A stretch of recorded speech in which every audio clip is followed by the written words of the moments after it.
বাজারে যাওয়ার সময় বাসার থেকে একটা কাপড়ের, একদম সত্য কথা বলবেন, কাপড়ের বা পাটের ব্যাগ হাতে করে নিয়ে যান কয়জন? হাত করে আগে হবে না। তো আমরা কাজটা শেষ করে দিয়ে যাব, পরবর্তী সরকার এসে নিশ্চয়ই it will not be anything difficult for them or no extra work for them. ওনারা খালি will get into the agreement. আমরা বাকি কাজগুলো এগ্রিমেন্টে যাওয়ার, কে সাহায্য করবে এগুলা করে দিয়ে যাওয়ার আপ্রাণ চেষ্টা করব। বাংলাদেশের 64টা জেলা থেকে 64টি নদী পরিষ্কার করার কর্মপরিকল্পনা আমরা এনেছি। 64টি নদীতে আমরা হাত দিতে পারবো না, আমাদের সময় নেই। ফলে 7টা ডিভিশনে 7টা নদীর কর্মপরিকল্পনা একেবারে বাজেট সহ চূড়ান্ত করা হচ্ছে। এগুলো আশা করি আমাদের নিজস্ব রিসোর্স থেকে, সেখানে লড়াই করতে হবে, কিন্তু আশা করি ব্যবস্থা করে দিয়ে যেতে পারবো কাজ শুরু করার। তার মধ্যে 2টা লবণদহ, 3টা লবণদহ, হরিধোয়া আর সুতান, এই 3টা যেটুকুন পারি আমাদের জলবায়ু পরিবর্তন ট্রাস্ট ফান্ড থেকেই কাজটা শুরু করব।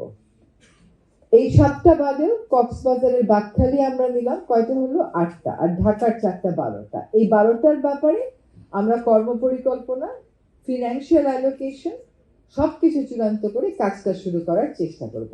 মনে রাখবেন, আমাদের দেওয়া সর্বোচ্চ সময় যদি জুনও হয়, তাহলেও এই সরকারের বয়স কিন্তু 1 বছর 10 মাসও তখন হবে না। হ্যাঁ, তার মধ্যে এই কাজগুলো আমরা করব। এবার আসেন পলিথিনে। হাত তুলবেন কিন্তু। বাজার করেন কয়জন মাঝে মধ্যে?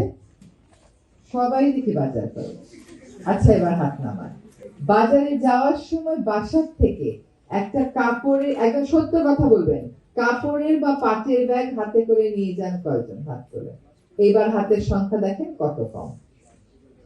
একটা কথা আপনারা বলেন, পরিবেশ হচ্ছে সরকারের দায়িত্ব, আপনাদের অধিকার। ইউ আর অ্যাবসলিউটলি রং দেয়ার। পরিবেশ হচ্ছে গণতন্ত্রের মতন। গণতন্ত্রে যেমন সবার দায়িত্ব থাকে, সবাই দায়িত্ব পালন না করলে সেটা অর্থবহ হবে না, পরিবেশও তাই। এবার বলেন, আগামী দিন থেকে বাজারে যাওয়ার সময় ব্যাকপ্যাক তো নেয়নি, সবসময় ব্যাকপ্যাকের মধ্যে একটা পাতলা কাপড়ের ব্যাগ বা একটা পাতলা চটের ব্যাগ নিয়ে বাজারে যাবেন কয়জন? All hands raised. Please change your habit. পরিবেশ উপদেষ্টা পারলো না পলিথিন বন্ধ করতে, তাহলে কি হলো? সে ব্যর্থ হলো। পরিবেশ উপদেষ্টা পারলো পলিথিন বন্ধ করতে, তাহলে কি হলো? সে সফল হলো। পরিবেশ উপদেষ্টার ব্যর্থতাটা বেশি গুরুত্বপূর্ণ নাকি আপনার ভবিষ্যৎ নিরাপদ করাটা বেশি গুরুত্বপূর্ণ? কোনটা? আপনার ভবিষ্যৎ নিরাপদ করতে আপনি আর নিয়ে যাবেন না। আপনার আব্বা কি করতো? এখানে ববি হাজ্জাজ ভাই আছেন, আপনার আব্বা কি করতো? বাজার থেকে ব্যাগ নিয়ে যেত। আপনি শোনেননি কানে বলতে যে বাজারের ব্যাগটা দাও? তো শুনছেন তো? সেইটাই করবেন, এটা এমন কঠিন কিছু না। ঠিক আছে, এই কাজগুলো করতে হবে, পরিবেশ সকলের দায়িত্ব। আরেকটা কথা বলি,